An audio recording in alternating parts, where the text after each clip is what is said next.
Hello, नमस्कार दोस्तों। आज हम बात करेंगे एनबीसीसी स्टॉक्स के बारे में और जानेंगे इसके इम्पोर्टेंट सपोर्ट के बारे में। साथ ही ये वीडियो आपकी एजुकेशन के लिए है, बाय सेल की कोई एडवाइस नहीं है। भी आप ट्रेड करते हैं तो अपने फाइनेंशियल एडवाइजर से कंसल्ट करें। तो चलिए वीडियो की शुरुआत करते हैं। और जो लोग इंट्राडे में काम करते हैं उनके लिए हम शॉर्ट वीडियो मॉर्निंग में एजुकेशन के तौर पर बनाते हैं। आप उन वीडियो को चेक करके अपने लेवल्स पता कर सकते हैं।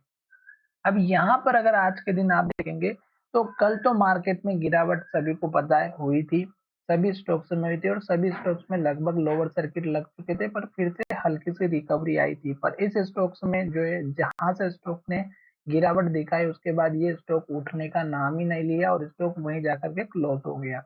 उसमें एक दिन पहले अगर आप देखेंगे तो यहाँ पर स्टॉक ने हमारी मार्केट की डायरेक्शन के हिसाब से काम नहीं किया था, क्योंकि स्टॉक अपने हाई के पास आ चुका था और यहीं पर स्टॉक ने रेड कैंडल बना दी थी। तो हमें तो इस स्टॉक्स में एक इंडिकेशन मिल चुका था कि गिरावट आएगी इस मार्केट में, गिरावट आने से पहले ही। और लास्ट के लो का मैंने स्टॉप लॉस भी लगाने के लिए आपको कहा था और सभी वीडियो में भी बताता हूँ कि जब भी स्टॉक हमारे लास्ट का हाई और लास्ट का लो बनाता है तो आप उस वीडियो के माध्यम से चेकआउट कर सकते हैं कि मैंने यहाँ पर आपको सभी को पहले से ही बता के रखा हुआ था। अब ये स्टॉक का जो लो है, ये स्टॉक को आज जहां से ओपन हुआ वहीं से स्टॉक को गिरा दिया और स्टॉक फिर से नीचे चला गया। अब आपको क्या करना है दोस्तों, आपको हमेशा एक बात का ध्यान रखना है। अगर आप हमारे सबसे पुराने व्यूवर्स हैं और सभी वीडियो देखते हैं तो मैं आपको हमेशा बताते आया हूँ कि जब तक स्टॉक में रेड कैंडल बनती हैं, लो बनता है और लो के पास क्लोजिंग होती है, आपको कभी भी एंट्री नहीं लेना है। तो यहाँ पर भी देख सकते हैं, यहाँ पर भी देख सकते हैं, यहाँ पर भी देख सकते हैं और अब फिर से हमें इसी तरह की कैंडल मिलती हुई नजर आ रही है।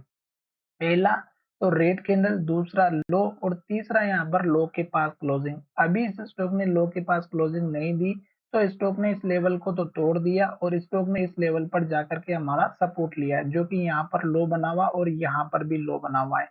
तो स्टॉक में अगर इसी तरह से स्टॉक एक के बाद एक रेड कैंडल बनाएगा और लो बनाएगा तो आपको वेट करना है, क्योंकि स्टॉक फिर हमारे एक के बाद एक लो बनाते हुए नीचे जाता है। तो हमें केवल और वेट करना चाहिए। फिर इस स्टॉक का सपोर्ट लेवल, इस कैंडल का लो रहेगा 118.90।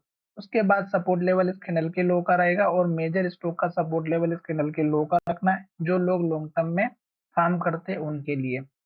क्योंकि स्टॉक अगर हमारे इस लेवल को तोड़ेगा तो फिर से स्टॉक हमारा डाउन ट्रेंड को इंडिकेट कर सकता है।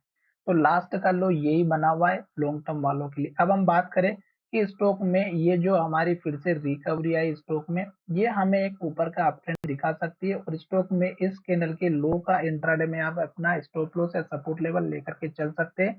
तो ये लेवल अब आपका क्या रहेगा, सपोर्ट का काम करेगा। तो ये जो लेवल है ये हमारा है 126.55 रुपए का। ये अब आपका मेजर स्टॉक का सपोर्ट लेवल बनता हुआ नजर आ सकता है। टारगेट की अगर हम बात करें तो पहला टारगेट इसी कैंडल के लो का रखिएगा, जो कि हमारा यहाँ पर 135 रुपए का। दूसरा टारगेट इस कैंडल के हाई का रखिएगा 141 रुपए के आसपास का। और जैसे स्टॉक हमारे इस लेवल को ब्रेकआउट करता है आप इस कैंडल के हाई का टारगेट रख सकते हैं 147 रुपए का।